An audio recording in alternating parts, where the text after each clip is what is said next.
Weird warriors will tell you that honesty is everything, but they're lying. Deception works in war. In fact, it's very, very important. In weird warfare, you've got to fight sneaky. Winston Churchill said it was so important that the truth had to be surrounded by a bodyguard of lies. Things are never what they seem. Especially when dummies go to war. The following true stories include the US government's use of inflatable dolls. Viewer discretion is advised. Dummies have a long and dishonorable history in weird warfare, going back almost 1,300 years. A fortress of the Chinese Tang Dynasty is under siege, and the defenders have run out of arrows. So their general comes up with a cunning plan. He's gonna make straw dummies and then lower them down the side of the castle at night. The dummies are bait, arrow bait. The enemy will think that this is an attack and will pepper them with arrows. The dummies are pulled back over the castle walls. And hey presto, instant resupply of arrows. The Tang people were rearmed. It's an absolutely brilliant scheme. Absolutely brilliant.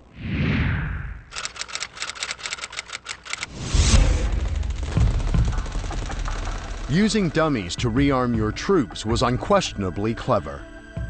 But during World War I, they went one step further. They directly saved thousands of lives. During trench warfare, the British Army lost countless men to an invisible enemy. Highly trained German snipers. A sniper can be a very long way away, and all of a sudden, somebody's dead. Eliminating snipers became priority number one. But how do you kill someone whose main job is to hide?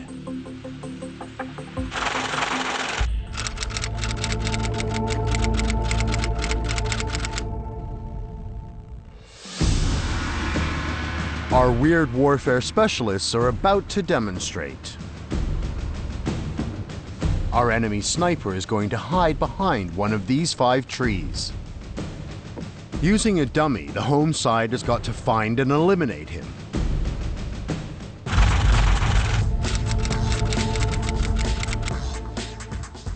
The dummies that were used during the First World War for anti-sniping purposes in particular weren't very realistic, but they could be shot at. And that was the point, to get the enemy to shoot them. Details are added to make the dummy look more lifelike. To make the thing more realistic, you give the dummy all sorts of characteristics which make it more human. The dummy's features don't matter. All you need is something that feels real. You do a thing in psychology called closure. You complete the picture. The sniper sees a helmet, a cigarette, and a human-like movement. So his brain tells him that this is a human target.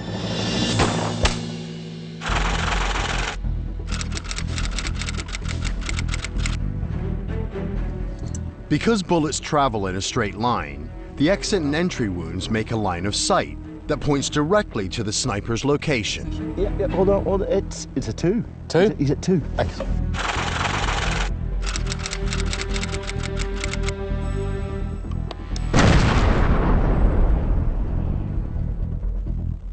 Dummies appeared in numerous battles during World War I, including the Somme, and by some estimates saved more than 3,500 lives.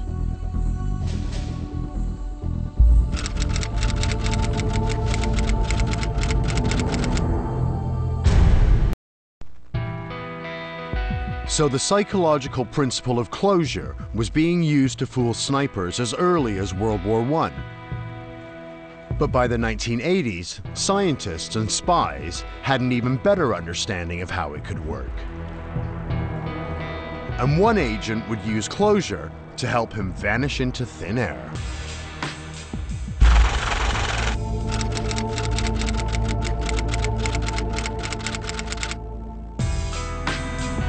New Mexico, 1985. Ex-CIA agent Edward Lee Howard is suspected of passing vital secrets to the Soviet Union. The U.S. were highly suspicious of him, and they actually had him under observation. Howard is in big trouble. The net is closing in, and he's running out of options. Howard decides he's got to escape, and he recruits his wife to help him get away. No CIA agent has successfully defected to the Soviet Union, but that doesn't deter the Howards. The Howards were very smart. They were experienced spy people. They knew how surveillance worked, and they knew that to deceive someone, they had to set up a picture like a play. They had to set up an act. Using the art of dummy warfare, Edward Lee Howard plans to give his watchers the slip. This modern experiment will demonstrate how. Jake Fairney is a neuroscientist. He looks as if he's lost, but it's all an act. His colleagues are waiting in the wings. Even designing the experiment and taking part in it, you just don't think it's actually going to work. What Jake really wants to know is how much attention people pay to what's going on around them. As his subject looks at the map, Jake's colleague switches with him. I've got to switch, sorry. But the subject doesn't notice. Ball came through, we switched. Oh, what? That's really embarrassing. People think that their eyes are like video cameras and take in every fine detail, but actually it's shocking how little people actually take in. This is the phenomenon of change blindness in action. When we are focused on one area, like a map, we miss other visual cues. The key is to create a blind spot, so the switch happens out of sight.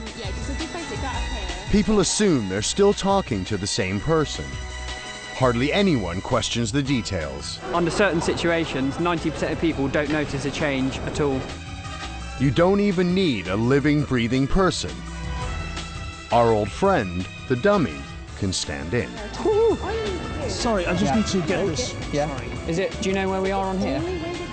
It's crazy. Yeah. Even when you've done the experiment over and over, just can't believe every time that it works.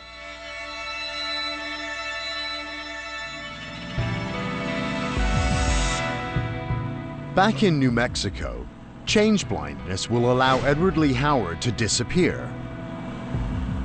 While driving with his wife, Howard plans to bail out of the car and be replaced by a dummy. You could, say, make a turn at a corner, bail out of the car, your buddy could pop the dummy, and the dummy would appear, and the pursuit would continue. But they have to be quick. They only have 5 seconds to get the dummy into position. So how do you come up with a compact and fast-acting dummy? As Howard was aware, the CIA had a solution, and it was truly bizarre. Attention if you have diabetes. Hello, I'm Alan Thicke. As the father of a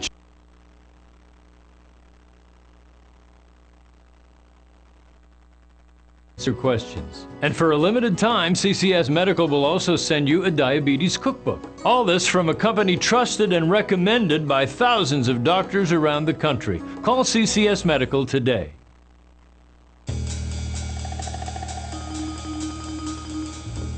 In the early 1980s, the CIA investigated how to use dummies with change blindness. What they needed was something that would look like a human and could be erected in seconds. I would think it'd be something that could deploy just like an airbag real quick. I start thinking of those dolls that are sometimes used for other purposes. But getting sex dolls delivered to Langley might raise some eyebrows. Somebody's got to go down to a shop. Said, excuse me, I'd like half a dozen blow-up dolls, please. But don't worry, we're with the CIA. It's all perfectly legitimate. Yeah, whatever.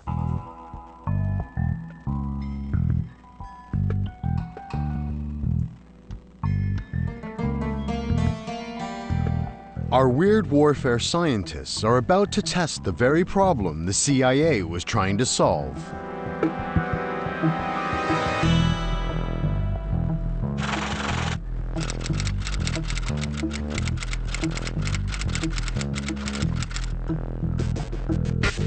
Your problem's going to be, how are you going to make it fast enough that it will inflate quickly, but at the same time be able to stop at the crucial moment before this thing explodes? The first option, pumping up the doll with compressed air.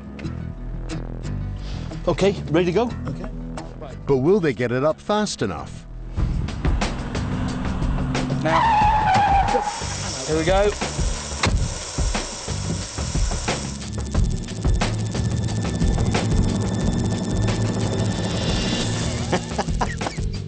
"10 seconds, much too slow, and the doll's still hanging a bit loose."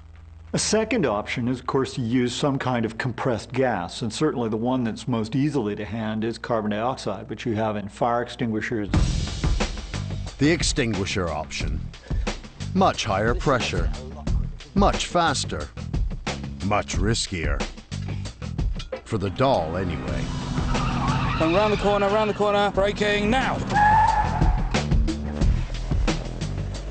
Oh, wow. Oh, dear. You get extremely rapid cooling.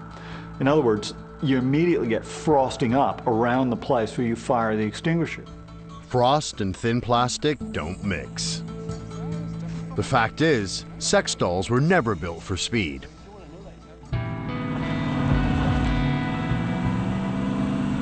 Howard and his wife Mary are aware of these CIA tests. History reveals they had a much simpler technique. Mary is driving. She approaches a corner and makes a quick turn. Howard rolls out of the passenger car door and hides. Mary pulls out the simplest dummy. Just a toilet plunger, a coat hanger, and a jacket, with a styrofoam head and a wig, and attaches it to the roof of the car.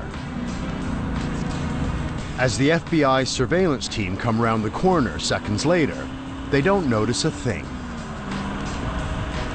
The observers didn't figure out what was going on until Howard had literally stepped off a plane in Moscow and announced, essentially, that he had defected.